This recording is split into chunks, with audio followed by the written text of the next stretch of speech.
அனைவருக்கும் வணக்கம். பொதுவா நம்ம கடவுளை பல்வேறு விதமா வழிபட்டு பார்த்திருப்போம். மரமா வழிபட்டு பார்த்திருப்போம், இல்ல சிலையா வழிபட்டு பார்த்திருப்போம், ஏன் கல்லா கூட வழிபட்டு பார்த்திருப்போம். ஆனா இங்க வித்தியாசமா ஒரு கிராம மக்கள் ஒரு மோட்டர் பைக்கு கடவுளா வழிபட்டுக்கிட்டு இருக்காங்க. அதுதான் நமக்கு நல்லது செய்ய போகுது அப்படின்ற மாதிரி டெய்லி பூஜை பண்ணிட்டு இருக்காங்க. இதுக்கான காரணம் என்ன அப்படின்றத நாம இந்த படம் பார்த்து தெரிஞ்சுக்கலாமா? சோ இன்னைக்கு நாம பார்க்க போற படத்தோட பேரு கொத்தப்பள்ளியில ஒக்கப்புடு அப்படின்னு ரீசெண்டா தெலுங்குல ரிலீஸ் ஆயிருக்க படம் தான் அது. சோ ஸ்ட்ரைட்டா கதைக்குள்ள போயிடலாமா? ரைட். படத்தோட ஸ்டார்டிங் சீன்ல ஹீரோவான ராமகிருஷ்ணா அப்படின்றவர் தான் காமிக்கிறாங்க. இருட்டு நேரத்துல ஒரு பெரிய மரம் மாதிரி இருக்கும். அங்க உட்காந்து குடிச்சுக்கிட்டு உன்னை உருவாக்குனதே நான் தான், நீ எனக்கு நல்லது செய்வேன்னு நினைச்சா ஊராருக்கு எல்லாத்துக்கும் நல்லது செஞ்சுக்கிட்டு இருக்க, எனக்கு சாவித்திரி வேணும் அப்படின்னா இதை விட்டா எனக்கு வேற வழி கிடையாது அப்படின்ற மாதிரி தீப்பந்தத்தை எடுத்துக்கிட்டு மரத்துக்கிட்ட போறாரு. கற்பனை சில நாட்களுக்கு முன்பு அப்படின்ற மாதிரி அப்பண்ண அப்படின்னு ஒரு கேரக்டரை நமக்கு காமிக்கிறாங்க. ஸோ இந்த கிராமம் பார்த்தீங்கன்னா 90s கிராமம் தான். மக்கள் எல்லாருமே அந்த அளவுக்கு பெருசா நாலேஜ் இல்லாதவங்க, அவங்க அவங்களோட வேலையை பார்த்துக்கிட்டே இருக்க. இங்க அப்பண்ணா வட்டிக்கு பணம் கொடுத்து நிறைய சம்பாதிச்சுக்கிட்டு இருக்காரு அப்படின்ற மாதிரி இருக்கும். ஒரு டீ கடைக்காரர் கிட்ட போறாரு, எனக்கு கொடுக்க வேண்டிய பணம் நீங்க எப்ப தர போறீங்க? உங்களோட பேத்திங்க உட்காந்துக்கிட்டு இருக்காங்க இல்லையா, கொஞ்ச நாள்ல பணம் வரலன்னு வைங்களேன், உங்களோட பேத்தியை நான் என்ன வேணா பண்ணிப்பேன் அப்படின்ற மாதிரி மிரட்டிக்கிட்டே இருக்க. அந்த மனுஷனும் ஐயா நான் வட்டிய பணத்துக்கு அதாவது அசலுக்கு மீறி கொடுத்துக்கிட்டே இருக்க, இன்னும் கடன் அடையல அப்படின்னா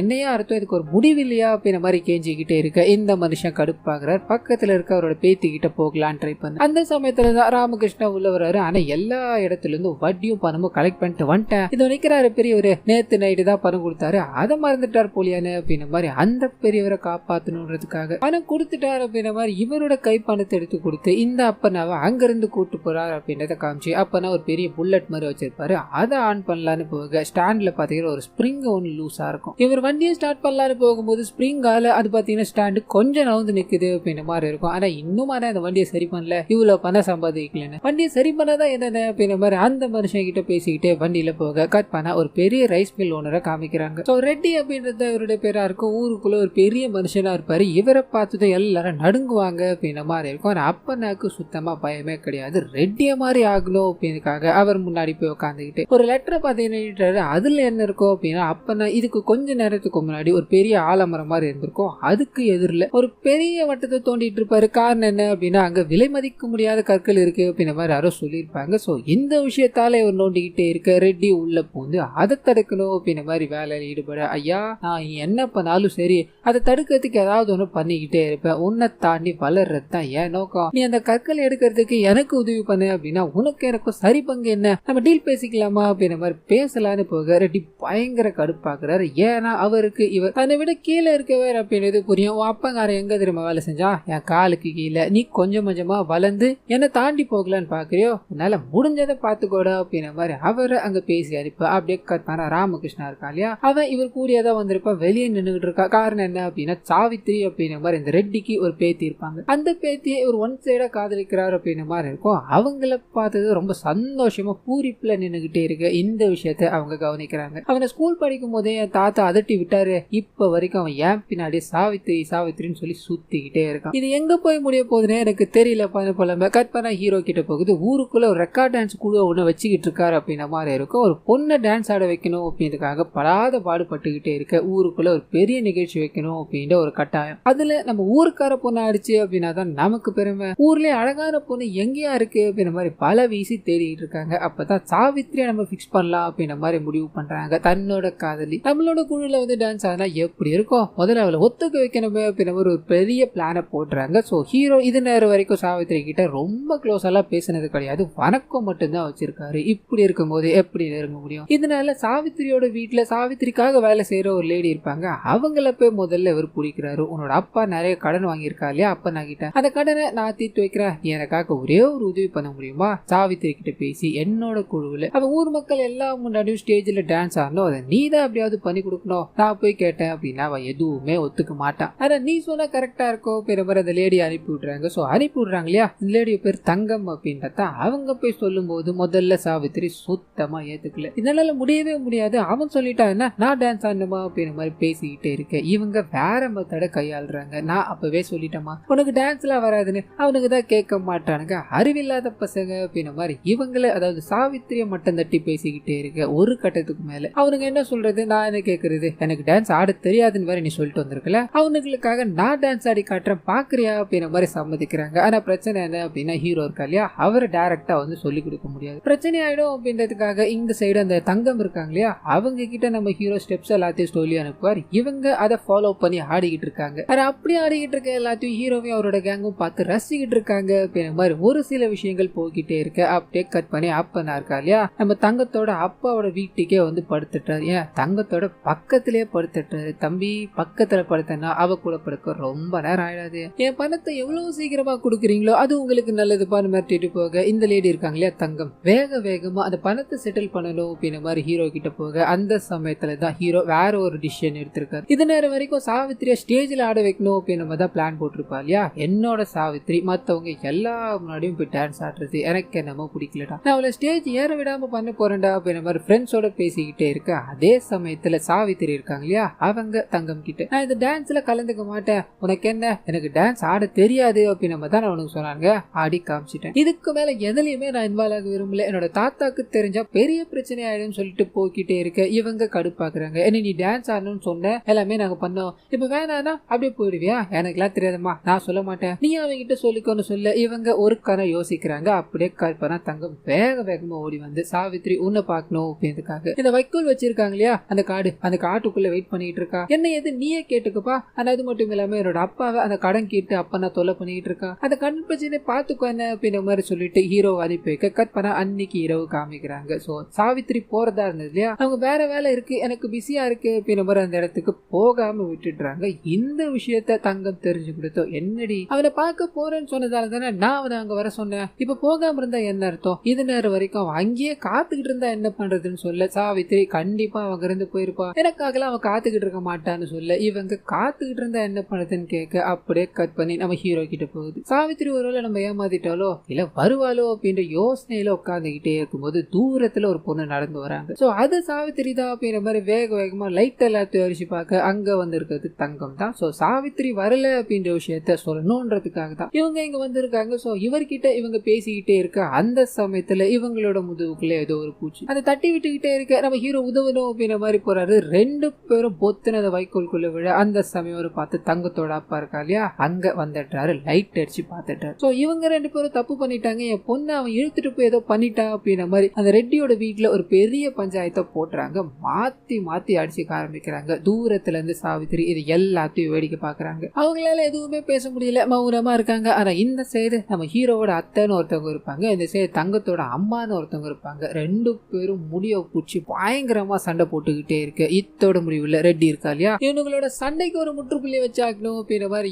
எல்லாத்தையும் அமைதிப்படுத்திட்டு முதல் கேள்வி நம்ம ஹீரோ கிட்ட அந்த பொண்ணை தொட்டியா இல்லையான்றது. நம்ம ஹீரோவும் தொட்டதான், ஆனா எதுக்காக தொட்டான்னு ஒண்ணு இருக்கு இல்லையான்னு வாயத்தா இருக்கலான்னு வர போதும் நிப்பாட்டு, ஏமா நீ வாமா அந்த பையன் ஒன்னு தொட்டானா அந்த பையனை நீ கல்யாணம் பண்ணிக்க ஆசைப்படுறியாமா, நம்ம கல்யாணம் பண்ணிக்கிறியான்னு கேட்க இவங்க உண்மையை சொல்லி நம்ம ஹீரோவை காப்பாத்துவாங்க அப்படின்ற மாதிரி அந்த மனுஷன் எதிர்பார்த்துக்கிட்டே இருக்கு. இவங்க ஆமான்னு தலையாடுறாங்க, கல்யாணம் பண்ணிக்க சம்மதனும் தலையாடுறாங்க. ஒன்னும் புரியாம இருக்க அங்க இருக்க எல்லாருமே அடுத்த முகூர்த்தத்துல இவங்களுக்கு கல்யாணம் அப்படின்ற மாதிரி பிக்ஸ் பண்ணிடுறாங்க. நம்ம ஹீரோ எவ்வளவோ கத்தி பாக்குறாரு, கெஞ்சி பாக்குறாரு, யாருமே ரெஸ்பான்ஸ் பண்றதாவே தெரியல. கல்யாணம் பிக்ஸ் பண்ணதுதான் அப்படின்ற மாதிரி போய்கிட்டே இருக்கு. கட் பண்ணி கல்யாண நாள் அன்னைக்கு காமிக்கிறாங்க. தான் விருப்பமே இல்லாத கல்யாணத்துல என்ன பண்ண போறோமோ அப்படின்ற சோகத்துல நம்ம ஹீரோ உட்காந்துக்கிட்டே இருக்க இந்த சைடு தங்கம் இருக்காங்க இல்லையா ரொம்ப சந்தோஷத்தோட அவங்க கல்யாணம் பண்ணிக்கணும் அப்படின்ற மாதிரி வந்து உட்காராங்க. அந்த சமயம்னு பார்த்தா அப்பதான் இருக்காரு, தன்னோட புல்லட்டோட அங்க என்ட்ரி கொடுக்கறாரு. என்னப்பா சொந்தக்காரங்க எல்லாரையும் கூப்பிட்டுருக்க, என்ன கூடாம கல்யாணம் பண்றிய, அவன் கல்யாண வேலைகள் எல்லாம் பக்கமா நடந்திருக்கு போலியா, சரி கல்யாணம் நடத்துங்க, அதுக்கு முன்னாடி எனக்கு கொடுக்க வேண்டிய காசை கொடுத்துட்டு நடத்திக்கோங்க அப்படின்ற மாதிரி நந்தி மாதிரி நின்றுகிட்டே இருக்க ஃபேமிலி எவ்வளவோ கெஞ்சி பாக்குறாங்க. முடியாதுன்னு ஒரே பதில், என் பணத்தை கொடுத்துட்டு தான் உன் கல்யாணத்தை பண்ணுவேன் அப்படின்னு இருந்தா அதை யாரால மாத்த முடியும் அப்படின்னு நம்ம ஹீரோ இருக்கா இல்லையா அவரை ஏத்திக்கிட்டு, அதாவது தன்னோட வண்டியில ஏத்திக்கிட்டு பணத்தை கொடுத்துட்டு இந்த மாப்பிள்ளைய கூட்டு போங்க, ஏன்னா அங்க இருந்து கொண்டு போக கல்யாணம் ஸ்டாப் ஆயிடுச்சு அப்படின்னு சந்தோஷத்துல நம்ம ஹீரோ துள்ளி குச்சிக்கிட்டு ஓடிட்டாரு. கட் பண்ணி அந்த ரெட்டி கிட்ட போகுது. அந்த மனுஷன் நடந்து வந்துகிட்டே இருக்கும்போது தூரத்துல நம்ம ஹீரோ சரக்க போட்டு ஒளறிட்டு இருக்காரு. இந்த விஷயத்த கவனிச்சாமா இவனுக்கு நீ கல்யாணம் ஆச்சு இங்க என்ன பண்ணிக்கிட்டு இருக்கான்னு கேட்க பக்கத்துல இருக்கவங்க அந்த அப்பனாதான் கல்யாணத்தை தடுத்து நிறுத்திட்டான், நீங்க போன்ற எல்லாத்தையுமே அவன் மீறிக்கிட்டே இருக்காயான்னு சொல்ல இவருக்குள்ள ஒரு யூகம் ஒன்று உருவாகுது அப்படின்றத காமிக்கிறாங்க. கட் பண்ண நம்ம ஹீரோ கிட்டே போகுது. ஆனா கடவுள் மாதிரி வந்து காப்பாத்தனா எனக்கு சுத்தமா அந்த பொண்ணை பிடிக்கவே இல்லைனா, எனக்கு பிடிச்சது எல்லாமே சாவித்திரி தான், இதை நான் எவ்வளவு சொல்லணும் ட்ரை பண்ண முடியலனா நீங்க இன்னைக்கு வந்து காப்பாத்திட்டீங்க, அவங்க அப்பா பணத்தை கொடுத்துட்டு கல்யாண ஏற்பாடுகள் எல்லாம் பண்ணிட்டானா அப்ப என்ன யாருன்னா காப்பாத்துவா, நீங்க தானே நான் உதவணும் அப்படின்ற மாதிரி இவர்கிட்ட கெஞ்சிக்கிட்டே இருக்காரு. நீ ஒன்னும் கவலைப்படாதரா, நமக்கு ஒண்ணு தேவை தேவை அப்படின்னா நாம தான் அதை எடுத்துக்கணும். நமக்காக யாரும் வந்து உதவ மாட்டாங்கடா. நானும் ஒரு பொண்ணை லவ் பண்ணேன்டா, இந்த புல்லட் வேணும்னு ஆசைப்பட்டா புல்லட் வாங்கினேன், ஆனா அதுக்குள்ள அவ வேற ஒருத்தவங்க கூட போயிட்டாடா. எதுக்கு பழசெல்லாம் கருகிட்டு நீ ஒன்னும் கவலைப்படாதடா, உனக்கு கல்யாணம் நடக்கும், அது சாவித்திரியோட மட்டும்தான் நடக்கும். என்னை தாண்டி இந்த கல்யாணத்தை, அதாவது தங்கத்து கூட கல்யாணத்தை எவன் நடத்திட்டா நான் பாத்துறேன்டா அப்படின்ற மாதிரி வண்டியில ஏறி உட்காந்து அங்கிருந்து கிளம்பலாம் ட்ரை பண்ணேன். நம்ம ஹீரோவும் கல்யாணம் நடக்காது அப்படின்ற சந்தோஷத்துல நடந்து போய்கிட்டே இருக்கும்போது ஆரன் சத்தம் பயங்கரமா அடிச்சுக்கிட்டே இருக்கு. ஒன்னும் புரியாம திரும்பி பாக்குறாரு. அப்ப வேல்யூவான கற்கள் எல்லாத்தையும் எடுக்கணும் அப்படின்ற மாதிரி ஒரு பெரிய பள்ளம் தோணிருந்தார் இல்லையா, அந்த பள்ளத்துல வண்டியை போட்டு விழுந்து அந்த இடத்துல இறந்து போயிட்டார் அப்படின்ற மாதிரி இருக்கும். சோ இவரோட ஸ்பிரிங் பண்ண வேலையால தான் இவர் இறந்து போயிட்டார் அப்படின்ற மாதிரி ஹீரோ தலையில வைக்க, அப்ப நான் இறந்து போயிட்டார் அப்படின்ற செய்தி ஊர் மக்களுக்கு தெரிய ஆரம்பிக்குது. தீபாவளிக்கு கூட அப்படி கொண்டாடி இருக்க மாட்டாங்க, இங்க கொண்டாடி தீக்குறாங்க அப்படின்றத காமிக்கிறாங்க. அப்பனாவோட வீட்டுக்கு போய் அவனுக்கு சொத்து பத்து ஃபேமிலி எதுவுமே இல்ல, இதுதான் கரெக்ட் சமயம் அப்படின்ற மாதிரி கையில கிடைக்கிறது எல்லாத்தையும் ஊர் மக்கள் தூக்கிட்டு போய்கிட்டே இருக்க, நம்ம ஹீரோக்கு ஐயோ கல்யாணம் மறுபடியும் நடந்துருமோ அப்படின்ற ஒரு பயம். அந்த பயத்தோடய சரக்க போட்டு சுத்திக்கிட்டே இருக்க, அப்பதான் அப்பண்ணாவோட பைக் போலீஸ் ஸ்டேஷன்ல இருக்கிறத பாக்குறாரு. ஆனா நீ போயிட்ட, உன்னோட பைக் இங்கே இருக்கானா, எனக்கு கல்யாணம் நடந்துருமோன்னு பயமா இருக்காரா அப்படின்ற மாதிரி வண்டியை தொடலான்னு போக அந்த ஸ்பிரிங் லூஸா இருக்கிறத கவனிச்சுட்டு, ஆனா நீ போயிட்டல, ஸ்பிரிங் இனிமேல் நான் சரி பண்ணி தரேனா, இதால தானே நான் உயிர் போச்சு அப்படின்ற மாதிரி வேக வேகமா வண்டி எடுத்துட்டு போக அப்படியே கட் பண்ணி இதுக்கு அடுத்த நாள் காலையில காமிக்கிறாங்க. வண்டி இருக்கு இல்லையா, இறந்து போனாரு அப்பதான், அதுக்கு நேரா நின்னுகிட்டு இருக்கு ஒரு பெரிய ஆலமரம் இருக்கு. அந்த வண்டியை ஒரு வயசான நபர் பாக்குறாரு. என்ன எதுன்னு கிட்ட போகலான்னு ட்ரை பண்ண, அதுல இருக்க ஸ்பிரிங்கால வண்டி கொஞ்சம் நவுருக்கு. இதை பார்த்தது பொத்துரு மயக்கம் போட்டு விழுறாரு. ஊருக்காரங்க எல்லாத்துக்குமே அப்பண்ணாவோட ஆவிங்க சுத்திட்டு இருக்கு அப்படின்ற தகவல் போயிடுது. பயந்து போறாங்க. போலீஸ்காரங்க அங்க வந்து விசாரிக்கும் போது எனக்கு என்னமோ அந்த ராமகிருஷ்ணா மேலதான் டவுட்டா இருக்குன்னு சொல்ல, ராமகிருஷ்ணா அந்த இடத்துக்கு வராரு. நேத்து போதையில என்ன பண்ணாரு ஏது பண்ணாரு அப்படின்றது சுத்தமா ஞாபகம் இல்ல. போலீஸ் வேற நிக்கிறாங்க. எதுக்கு வந்து நான் இது எதுவுமே எடுத்துட்டு வரல, இந்த வண்டி இப்படி வந்தது அப்படின்ற மாதிரி ஒரு ஆக்ஷன் போட, போலீஸ்காரங்க மறுபடியும் வண்டியை தூக்கிட்டு இனிமேல் வரட்டும் நாங்க பாத்துக்கிறோம் அப்படின்ற மாதிரி கொண்டு போக கற்பனை ராமகிருஷ்ணா வீட்டுக்கு போறாரு. கல்யாணம் மறுபடியும் நடக்க போகுது அப்படின்ற விஷயம் அந்த தங்கம் மூலமா தெரிய ஆரம்பிக்குது. தங்கம் கிட்ட ஒரே ஒரு கேள்விதான், எதுக்காக அந்த மாதிரி பண்ணிட்டு இருக்க, நான் தான் சாவித்திரி லவ் பண்ண உனக்கு தெரியுமா கேட்க, என்னோட அப்பாவுக்கு கடன் பிரச்சனை தீரணும் அப்படின்னா இதை விட்ட வேற வழி கிடையாது அப்படின்னு தான் சம்மதிச்சேன். அப்பன்னா இப்ப இறந்து போயிட்டா, ஆனாலும் இந்த கல்யாணத்தை தடுக்கிற சக்தி எல்லாம் எனக்கு கிடையாதுப்பா, நம்ம கல்யாணம் பண்ணிட்டு தான் ஆகணும் அப்படின்ற மாதிரி சிரிச்சுக்கிட்டே போக மனுஷன் உடஞ்சி போய் உட்கார்றாப்புல அப்படியே கட் பண்ணி இதுக்கு அடுத்த நாள் நைட்டு காமிக்கிறாங்க. அப்பனாவோட வண்டி தனிமையில நின்னுகிட்டே இருக்கு. இந்த நேரத்துல ஒரு வயசான நபர் அந்த சைடு போக வண்டி ஸ்பிரிங் இருக்கு இல்லையா, அது அப்படியே லைட்டா நகர ஆரம்பிக்குது. போத்துரு மயக்கம் போட்டு விழுறாரு. இவர் மூலமாவே முக்காவாசி ஊர் மக்கள் பயந்து போயிடுறாங்க. ரெட்டி இதை வந்து கேக்குறாரு, என்னையா இந்த காலத்துல போய் பேய் பிசாசன் எல்லாம் நம்பிக்கிட்டு இருக்கீங்க, உங்களுக்கு வேற வேலையே கிடையாது ஏன் திட்டிக்கிட்டே இருக்க. அப்பதான் இவருக்கு ஒரு இன்ஃபர்மேஷன் வருது. வேக வேகமா அப்பா இறந்து போனாரு அந்த ஆலமரம், அங்க போய் பார்க்க நம்ம ஹீரோட அத்தை இருக்காங்களே, அவங்க அப்பா ஆவி தனக்குள்ள வந்துருச்சு அப்படின்ற மாதிரி பயங்கரமா ஆடிக்கிட்டே இருக்காங்க. ஊர் மக்கள் எல்லாருமே கை கூப்பி உட்காந்துக்கிட்டு இருக்காங்க. நான் இறந்து போனதை தீபாவளியோட கொண்டாடுறீங்க, என் வீட்டு பொருட்கள் எல்லாத்தையும் சூறையாடிட்டீங்கல்ல, உங்களை விட மாட்டேன்டா அப்படின்ற மாதிரி மிரட்டிக்கிட்டே இருக்க. ரெட்டி இதை பாக்குறாரு.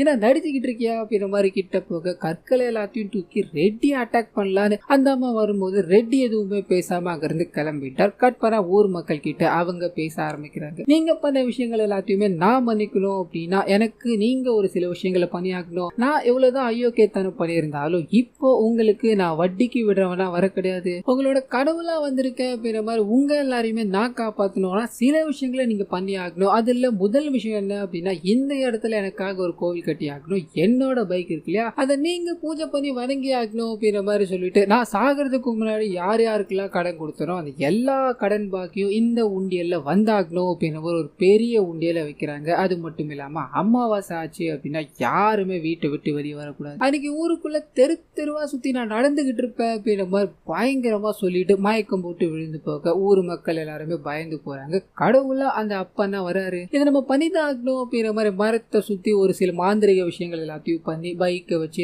அதுல அப்பனாவோட போட்டோ வச்சு வழிபட ஆரம்பிக்கிறாங்க. அண்ட் கொடுத்த கடன் எல்லாமே அந்த பாக்ஸ்ல, அதாவது ஒரு பெரிய பாக்ஸ் வச்சாங்கன்னு சொன்னாங்க இல்லையா, அதுல வசூல் செய்யப்பட்டுக்கிட்டு இருக்கு கொஞ்சம் கொஞ்சமா. அப்பனாவ கடவுளா பாவிக்க ஆரம்பிக்கிறாங்க. சாமி வந்து எழுதி இருக்காங்க இல்லையா, இன்னொரு விஷயத்தையும் சொல்லியிருப்பாங்க, அதுதான் மெயின் மேட்ரு சொல்ல மறந்துட்டேன். அது என்ன அப்படின்னா, நம்ம ஹீரோக்கும் அந்த தங்கத்துக்கும் கல்யாணம் நடக்க கூடாது, அப்படி நடந்தது அப்படின்னா ஊருக்கு அது ஒரு சாபம் அப்படின்ற மாதிரி சொல்லியிருப்பாங்க. சோ இந்த விஷயத்தால ஹீரோக்கு கல்யாணம் நடக்காது அப்படின்ற மாதிரி ஹீரோ சந்தோஷத்துல இருக்கும்போது அந்த ஊர் தலைவர் ரெட்டி இருக்காரு இல்லையா, அவர் பாத்தீங்கன்னா ஒரு பெரிய ட்விஸ்ட் கொடுக்குறாரு. இவங்க ரெண்டு பேரும் கல்யாணம் பண்ணிக்கிட்டோம், அப்படி கல்யாணம் பண்ணிக்கிட்டாங்க அப்படின்னா அவங்களுக்கு 10 ஏக்கர் நிலத்தை தர அப்படின்ற மாதிரி சொல்லியிருப்பாப்ல. இதனால ஃபேமிலிக்குள்ள ஒரு சின்ன சண்டை, நிலத்தை வாங்கலாமா இல்ல அப்பனா சாமி பயந்துகிட்டு நிக்கலாமா அப்படின்ற மாதிரி பேசிக்கிட்டே இருக்கும்போது ஹீரோ இதை கவனிக்கிறாப்புல. ரெட்டிக்கு எதுக்கு இந்த வேலை, இது சரிப்பட்டு வராது அப்படின்ற மாதிரி நேரா போறாரு. ஐயா உங்ககிட்ட ஒரு முக்கியமான விஷயம் பேசி ஆகணும் அப்படின்ற மாதிரி அங்க சுத்தி இங்க சுத்தி, உங்களோட பேத்தியை நான் காதலிக்கிறேன், அவ்வளவுதான் எனக்கு பிடிச்சிருக்கு அப்படின்ற மாதிரி சொல்ல, இவர் என்னதான் இருந்தாலும் இவன் ஒரு தாழ்ந்த ஆள் தான் இல்லையா, இதனால பொறுத்துக்கவே முடியாத கோவத்துக்கு தள்ளப்பட்டாரு. அவரை போட்டு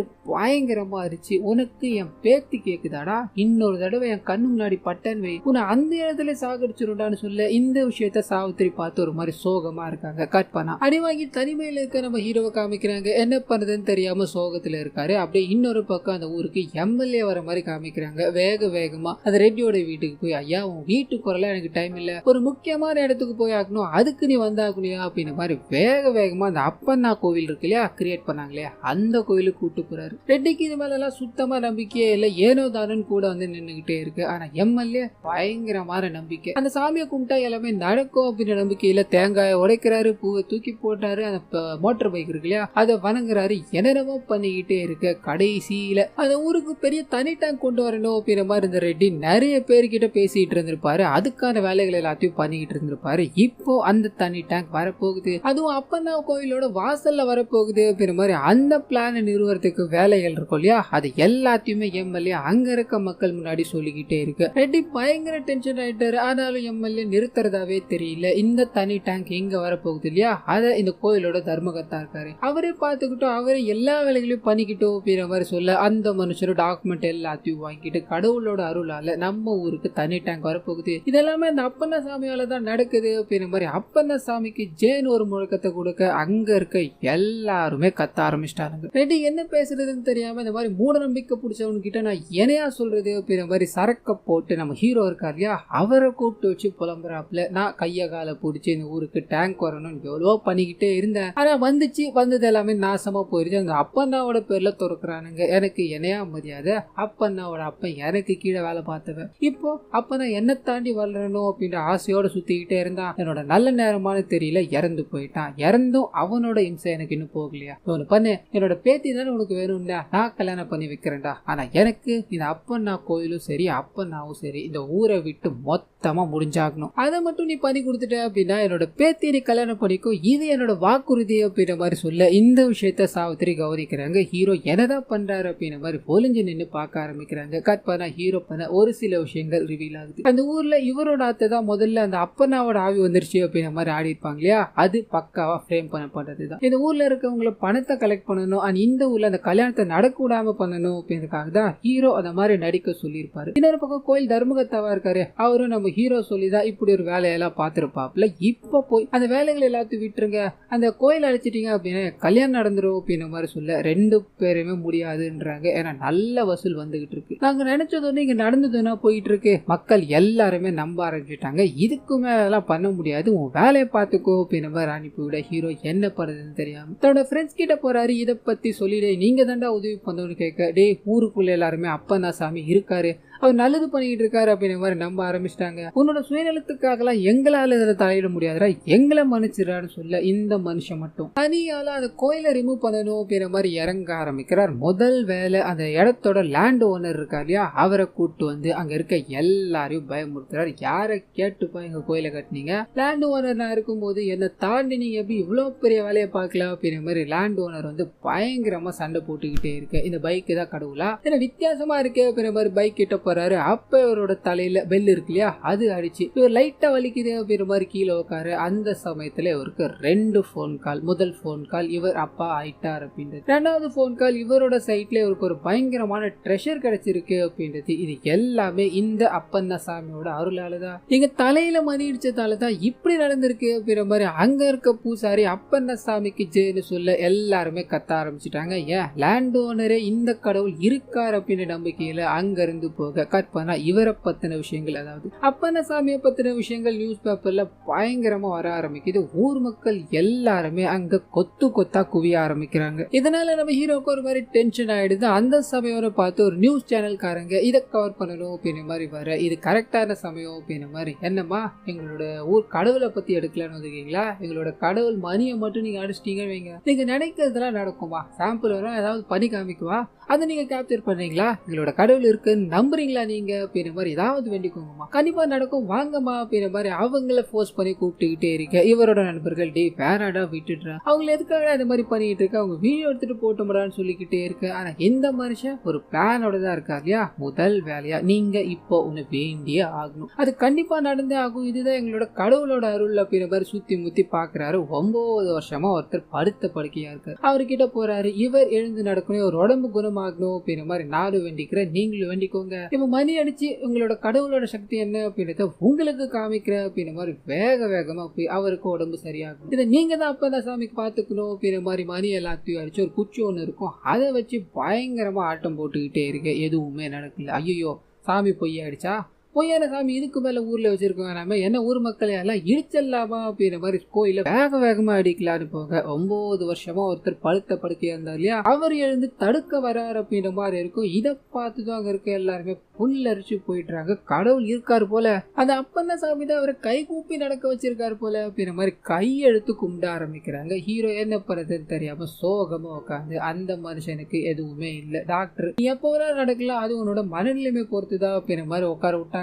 அந்த மனுஷன் இப்ப எடுத்துட்டு கடவுள் மேல பழிய போட்டானே அப்படின்ற மாதிரி புலம்பிக்கிட்டே இருக்கு. அப்பதான் இவர் ஒரு டீ கடைக்காரருக்கு உதவுனா இல்லையா, அந்த மனுஷன் அப்பதான் அவனை கடனை கொடுக்கணும் அப்படின்றதுக்காக அந்த பெட்டியில போடலான்னு போக நம்ம ஹீரோ கூப்பிட்டாரு. கூப்பிட்டு வச்சு இதெல்லாம் போடாதீங்க அப்படின்ற மாதிரி நடந்த விஷயங்கள் எல்லாத்தையும் சொல்ல இந்த தாத்தா ஒரு நிமிஷம் யோசிக்கிறார். அந்த அப்பன சாமி நல்லவனோ கெட்டவனோ அப்படின்றதெல்லாம் விட்டுட்டுறா, அதை தாண்டி அவனால இந்த ஊர் மக்கள் எல்லாருமே ஒண்ணு கூடியிருக்காங்க, இந்த விஷயம் ஒண்ணு போதாதா, கடவுள் உண்மை போய் அப்படின்றத தாண்டி கடவுளை நீ நம்பணும்டா, நம்பிக்கை தான் கடவுள்ரா, இதை நீ யார்கிட்டயும் சொல்லாத, மக்கள் இந்த நம்பிக்கையில இருந்துட்டு போட்டோம்டா அப்படின்ற மாதிரி இவருக்கு அட்வைஸ் பண்ணிட்டு போக, ஆனா இந்த மனுஷன் கேட்கறதா தெரியல. தன்னோட சாவித்திரி வேணும் அப்படின்னா இதை விட்டு எனக்கு வேற வழி கிடையாது அப்படின்ற மாதிரி ஆள் இல்லாத நேரத்துல அங்க உட்காந்து குடிக்க ஆரம்பிக்கிறாப்ல. சோ ஸ்டார்டிங் சீன்ல இந்த விஷயங்கள் எல்லாத்தையும் பேசிட்டு தீப்பந்தத்தை கொண்டு போனா இல்லையா, அது கனெக்ட் ஆக ஆரம்பிக்குது. தீப்பந்தத்தை இட்டு அந்த மரத்தை மொத்தமா கொளுத்திட்டு வந்துகிட்டே இருக்க ஊர் மக்கள் இதை பாக்குறாங்க. மரம் பத்திக்கிட்டு எரியுது அப்படின்ற மாதிரி தங்களால முடிஞ்ச அளவுக்கு உயிரை கொடுத்து போராடி அப்பன சாமிக்கு ஒன்னும் ஆகக்கூடாது அப்படின்ற மாதிரி எல்லா இடங்களிலும் தண்ணியை ஊத்திக்கிட்டே இருக்க ஒரு சிலர் தீக்காயங்களோட இதை ரொம்ப கஷ்டப்பட்டு பண்ணிக்கிட்டு இருக்காங்க அப்படின்ற மாதிரி இருக்கும். அந்த சமயத்துல ஹீரோ திரும்பி பாக்குறாரு, மக்கள் இவ்வளவு சின்சியரா இதை அடைக்கணும் அப்படின்ற மாதிரி போராடிட்டு இருக்காங்க இல்லையா, அதை பார்த்ததோ இவரோட மனசுக்கு லைட்டா நம்ம தப்பு பண்ணிட்டோமோ அப்படின்றது தோற ஆரம்பிக்குது. இதனால அங்க இருக்க எல்லாருக்கும் உதவணும் அப்படின்ற மாதிரி கிட்ட போக நிறைய மக்கள் தீக்காயங்களோட நின்னுகிட்டு இருக்காங்க இல்லையா, கதறி அழ ஆரம்பிக்கிறாரு. கை எடுத்து கும்பிட்டு அப்பன சாமி என்ன மன்னிச்சிரியா அப்படின்ற மாதிரி குனிஞ்சுக்கிட்டே இருக்க ஊர் மக்கள் திரும்புறாங்க.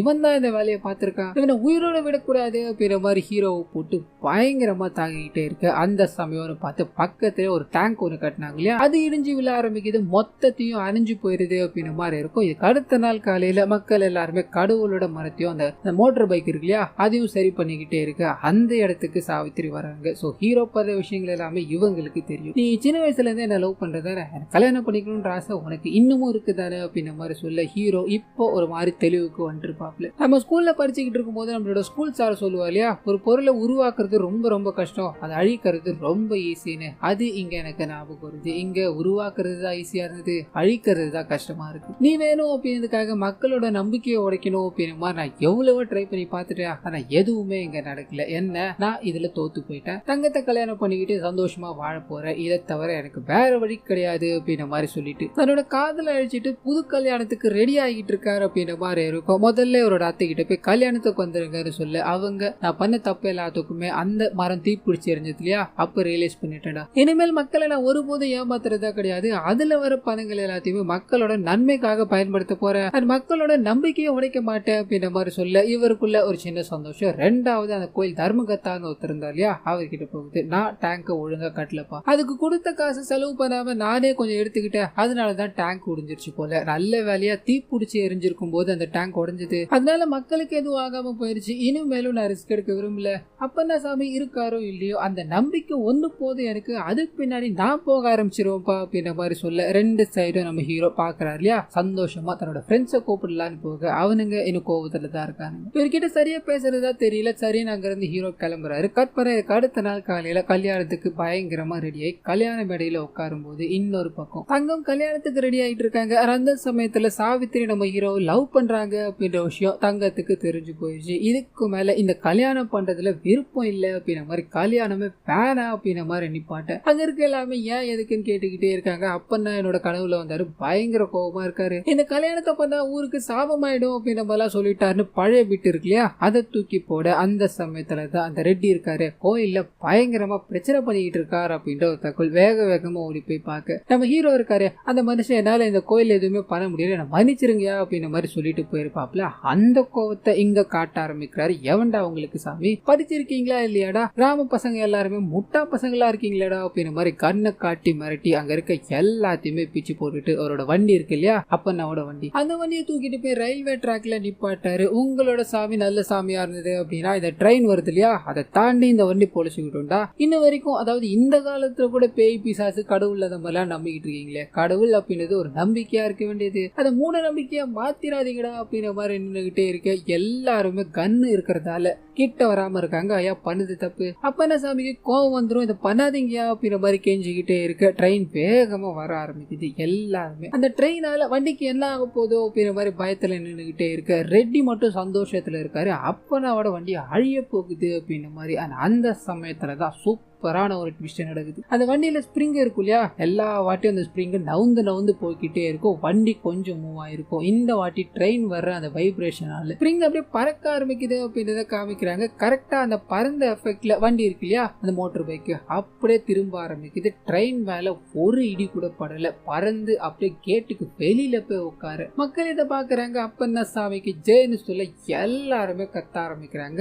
அந்த இடத்துல ரெட்டி போத்துன்னு விழுந்து போக மொத்த ஊருமே திகச்சு போய் நிக்கிறாங்க. கற்பனா ஹீரோ சில நாட்கள் கழிச்சு சாவித்திரியை கல்யாணம் பண்ணிக்கிட்டாரு. சில வருடங்கள் கழிச்சு அவங்களுக்கு ஒரு அழகான பெண் குழந்தை பிறக்குது அப்படின்றதெல்லாம் காமிச்சு இன்னொரு பக்கம் ஒரு அழகான கோயில அந்த ஊர் மக்கள் எல்லாருமே நிறுவிட்டாங்க. ஹீரோக்கு பாத்தீங்கன்னா வெளியூருக்குலாம் போயிருப்பாப்புல, நிறைய கோயிலா இருந்திருக்கும், பண்டிகைகளா கொண்டாடி இருந்திருப்பாங்க. இந்த மாதிரி நம்ம ஊருக்கு வராதா அப்படின்ற மாதிரி ஆசையா காத்துக்கிட்டு இருந்திருப்பாரு. இப்போ அது நடந்துருச்சு அப்படின்ற சந்தோஷத்தோட அந்த கோயிலுக்குள்ள போக இன்னொரு பக்கம் தங்கம் இருக்காங்க இல்லையா, அவங்களோட கல்யாணம் நின்று போனதால அவங்களோட வாழ்க்கை நின்று போகல, அவங்க ஒரு பெரிய மாடல் ஆயிட்டாங்க அப்படின்ற மாதிரி அவங்களோட புகைப்படம் இருக்க ஒரு புக்கை நமக்கு காமிச்சு இந்த படத்தை இதோட முடிக்கிறாங்க. சோ கண்டிப்பா இந்த படமே என்னோட வாய்ஸ் ஓவர் உங்களுக்கு பிடிச்சிருக்கோம் அப்படின்ற மாதிரி நம்புறேன். இந்த வீடியோல ஏதாவது நிறை குறைகள் இருந்தது அப்படின்னா அதை மறந்துடாம கமெண்ட்ஸ்ல பதிவிடுங்க.